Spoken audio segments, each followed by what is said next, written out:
Agenda 2030 parte de 5 P's: personas, paz, prosperidad, partenariado y planeta. 5 P's. Y se resumen en 17 objetivos de desarrollo sostenible. Más tarde seguramente los vamos a ver. 17 objetivos de desarrollo sostenible que nos hablan de cultura, de medio ambiente, de sociedad, de personas, de crecimiento, de desigualdades. Por tanto, el abanico de la sostenibilidad es muy importante. Y también el marco de la sostenibilidad lo tenemos en el entorno de la Unión Europea. La Unión Europea, en su trabajo marco para el periodo 2021-2027, ha establecido el EU Green Deal como base y cimiento de todo su desarrollo. Aquí vamos a entrar, ¿por qué? Básicamente porque el objetivo de la Unión Europea es que Europa sea el primer continente sostenible en nuestro territorio el año 2050. Aquí vamos a hablar de economía circular, vamos a hablar de transporte sostenible, vamos a hablar de cómo trabajamos aquello que aquí conocemos como la España vaciada, pero que es un problema que pasa en todo el mundo. Esos entornos rurales, cómo seguimos trabajando con ellos, cómo los mantenemos vivos. También habla de cómo financiamos esta transición y sobre todo, y lo más importante, que nadie en esta transición hacia un mundo sostenible, nadie se puede quedar detrás. Este es el marco de trabajo que vamos a tener durante los próximos años, mínimo 2030, fijado por la ONU, y la Unión Europea ya nos está diciendo que vamos a trabajar en este camino hacia el 2050. Esto es sostenibilidad, este concepto. Voy a pararme un momento aquí para hablar porque a veces hemos visto productos como las empresas estamos entrando en la sostenibilidad, las empresas de las bebidas espirituosas también. En general todo el mundo va a pasar por aquí, porque por aquí pasará todo. Pero esto funciona como hoja de ruta. Esto no es yo ya hago una producción, yo ya trabajo de una manera y justifico que lo hago bien utilizando los 17 objetivos de desarrollo y las 169 metas. No, es al revés. Hay 17 objetivos, hay 169 metas y nosotros tenemos que adaptar nuestro modelo de producción a esos objetivos, a esas metas. Esta es la manera de trabajar con la sostenibilidad. Y hasta aquí sostenibilidad. El siguiente paso de esta charla, es el siguiente elemento del título, es el territorio y sus valores. Es evidente que cuando hablamos de productos, de vino, de sake, como hemos hablado ahora, de whisky, de otros productos como el café, dentro, inherentemente, el territorio está presente. ¿De dónde han surgido? ¿De dónde vienen? ¿Dónde han aparecido? ¿Cuáles son las tradiciones, la cultura que acompañan ese producto? A mí me gustaría explicar un poco qué es el territorio. El territorio no es un elemento único. Es necesaria una mirada calidoscópica para el territorio. ¿Por qué? Porque en el territorio tenemos naturaleza, tenemos cultura, tenemos medio ambiente, economía, paisaje, patrimonio. En definitiva, personas también. Y eso es muy importante. Y esas miradas sobre el territorio es lo que después nos permiten trabajar narrativas de territorio, discursos, relatos. ¿Y cómo vamos trabajando ese discurso, ese relato, eso que acompaña un producto después? Mi manera de verlo es con una doctora de origen canadiense y francés que se llama Annette Biel, que habla del espíritu del lugar. El espíritu del lugar. Tenemos que ser capaces de captar ese espíritu, ese ánima que nos tiene el lugar. Yo creo que antes, escuchando la conferencia sobre el sake de Uriol, hemos entendido muy bien cuál era el espíritu del lugar, ¿no? El espíritu del lugar lo basamos después de analizar cómo es la naturaleza, la cultura, el paisaje, la sociedad, esa identidad. Bajamos un momento, hemos de captar ese sentido.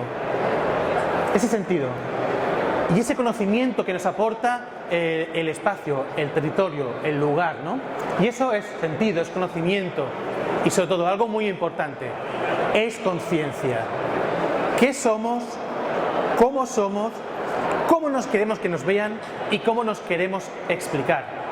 Ese acaba siendo la experiencia del lugar, es decir, cómo como territorio hablamos, nos expresamos y en una botella podemos dejar llevar ese elemento que define nuestro territorio.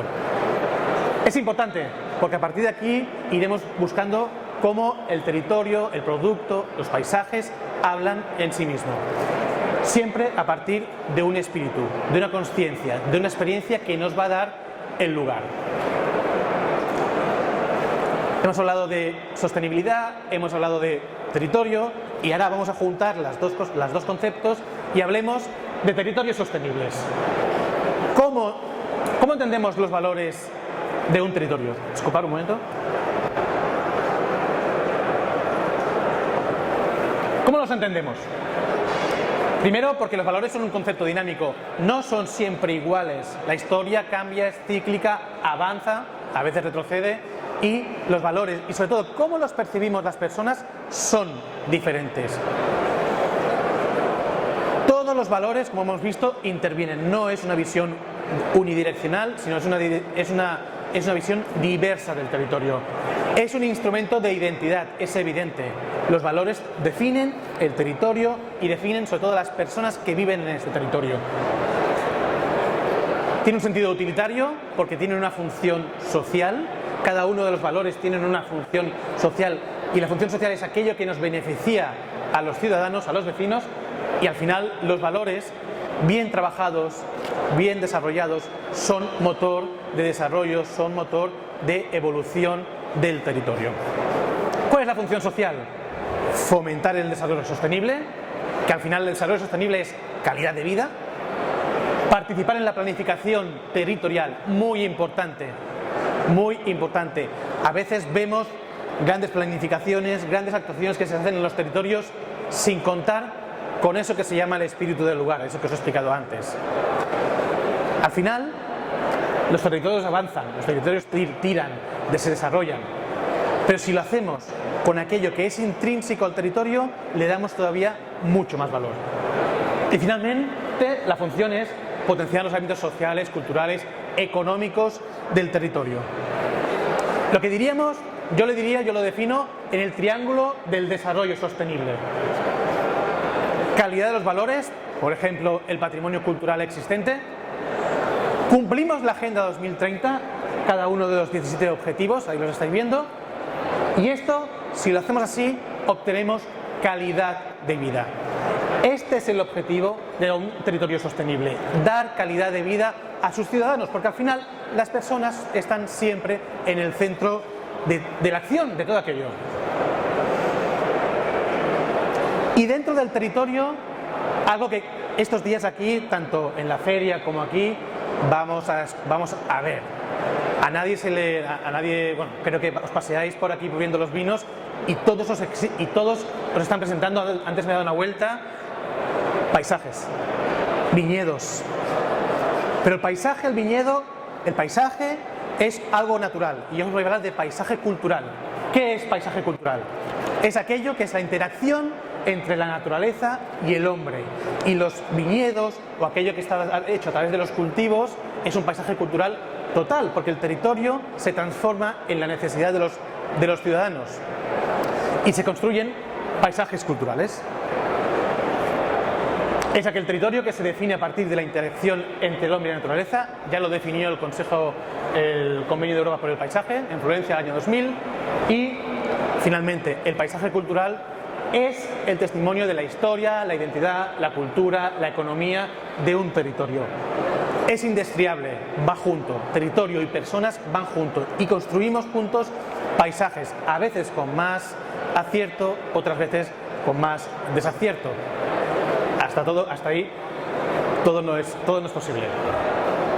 Un ejemplo de paisaje, como este hay mucho. Este es el paisaje del Penedés, donde tenéis Viñedos, Montserrat atrás, unos pueblos. Si veis los logos, cómo la marca Penedès explica quiénes son, cómo son, siempre vais a ver Montserrat al detrás, las puntas de Montserrat, los viñedos, verde, azul, y si algunos se van hacia el mar, incluso el mar, ¿no? Incluso hay marcas como Penedès Marítim, que son la costa del Garraf, la costa casi a punto de llegar a la costa dorada, que ponen mar, viñedos, Montserrat. Este es un paisaje cultural que además nos ayuda incluso a definir una marca de territorio, un espíritu de territorio. Además deciros que es el pueblo donde vive George Restrepo, y donde también vivo yo. La verdad es que somos bastante privilegiados de vivir aquí.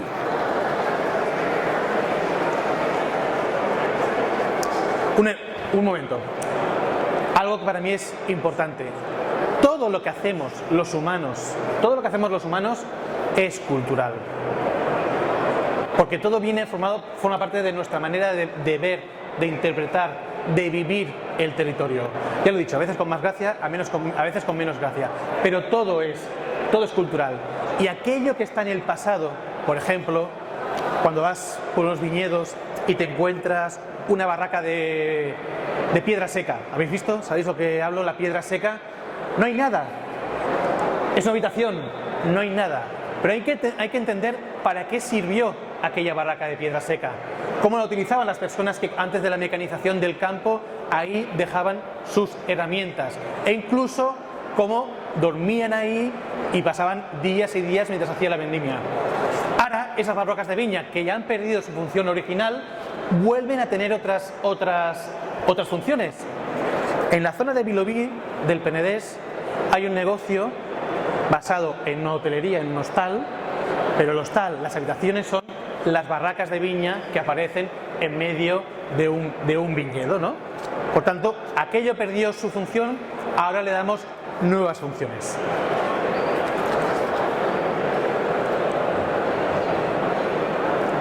¿Y cómo transmitimos?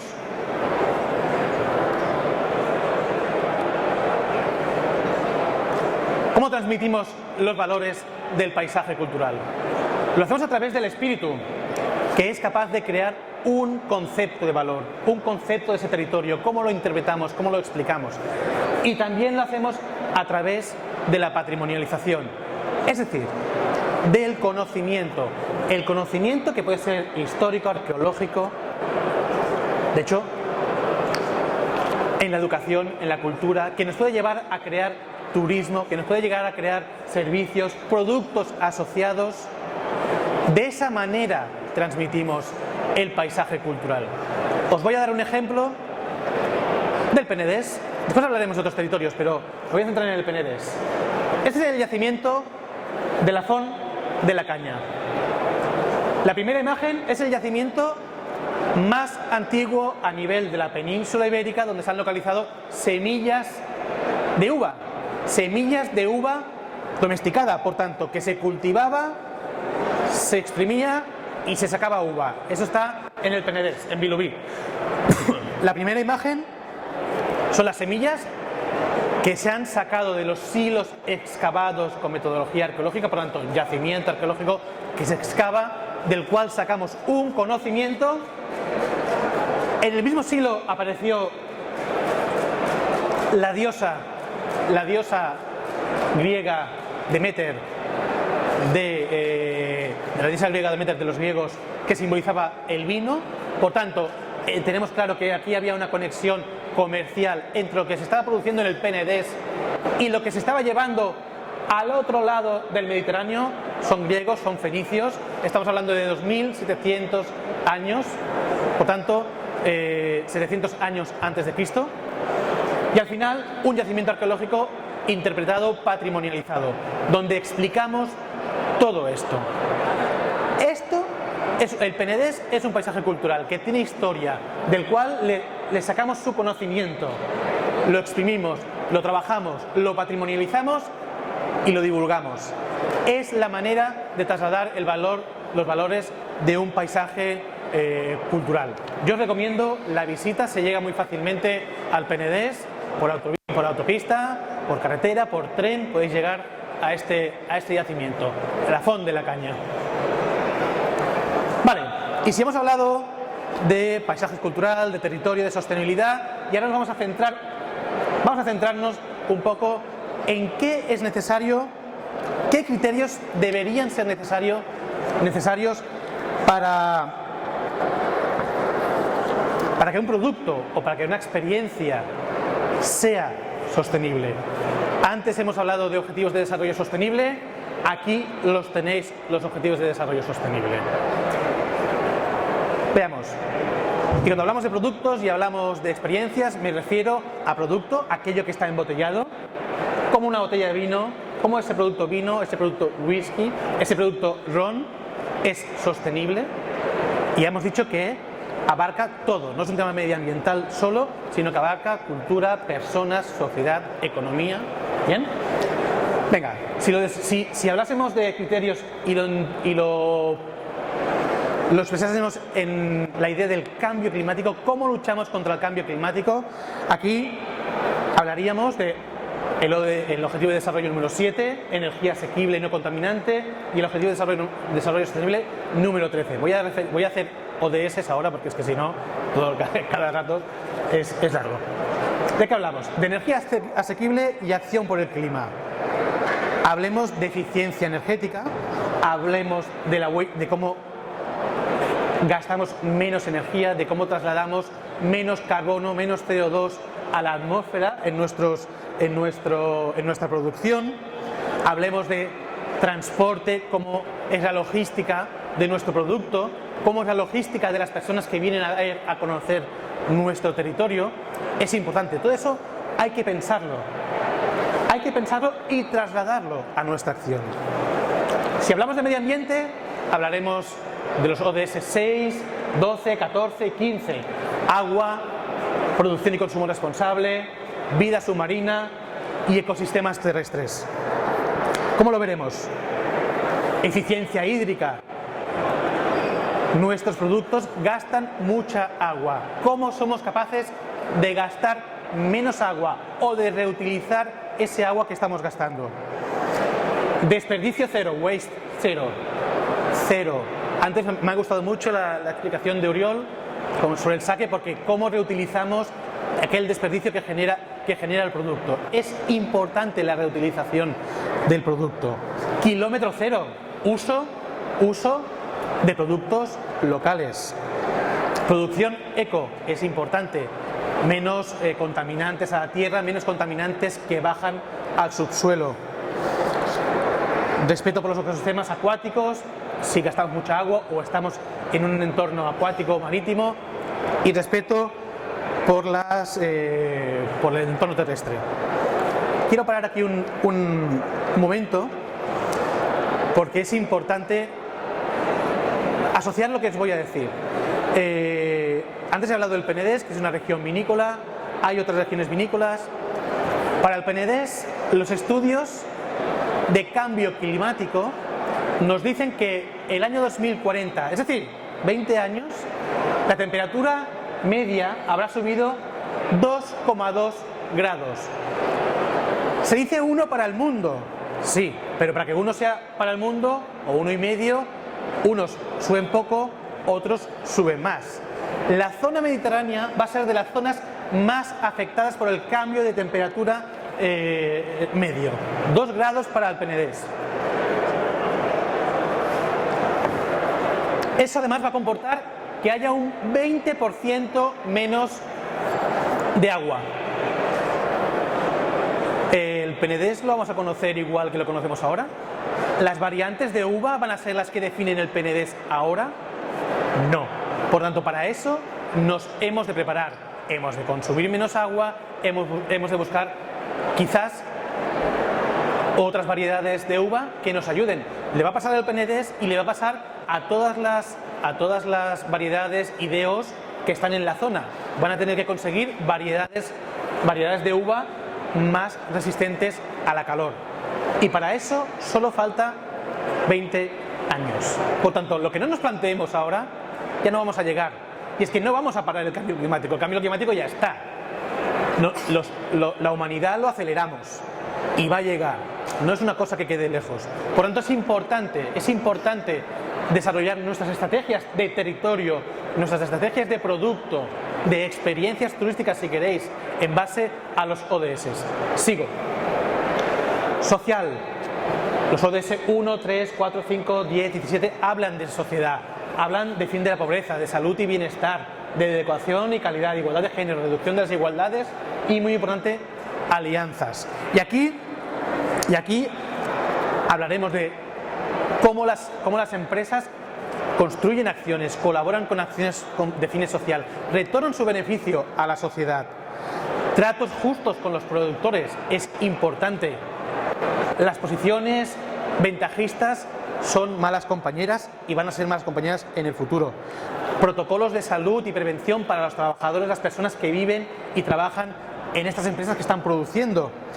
No discriminación laboral por género, evidentemente, se da y se dan en muchos sitios. El principal, el sueldo. Es cierto, las mujeres cobran un tanto por ciento menos que los hombres y tienen un techo de cristal. Lo debemos de ir solventando. Accesibilidad universal al trabajo y en partenariado es muy importante. Intercambio de experiencias. Hemos de trabajar en red. Por tanto, las experiencias que tenemos aquí las hemos de poder trasladar a otros territorios, a otros productos, a otras empresas y sus conocimientos también hemos de poder ser posible de observarlos. Economía. ODS 2, 8, 9, hambre cero, trabajo decente, crecimiento económico e industria e innovación. Es evidente que hemos de hablar de agricultura sostenible y kilómetro cero, hemos de hablar de favorecer el emprendimiento local, de condiciones de trabajo dignas, de salarios dignos y de algo muy importante que si no, no lo vamos a conseguir. Inversión en innovación y en formación.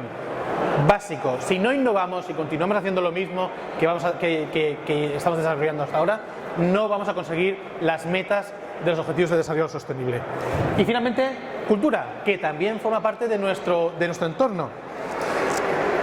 Los ODS 11 y 16, ciudades y comunidades sostenibles y paz y justicia.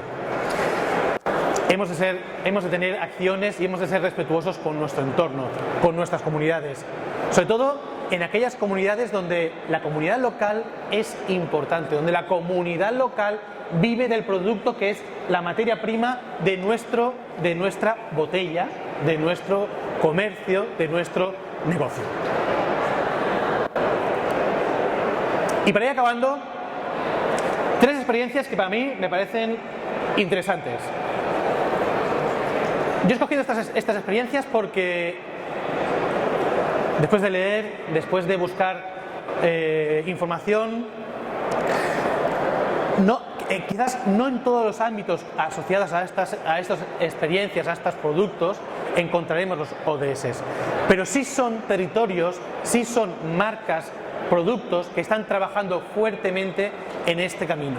Y lo van a conseguir con más tiempo o menos tiempo. Y para mí lo importante de trasladar ese espíritu del territorio sostenible a una botella es ese intento, ese trabajo por conseguirlo.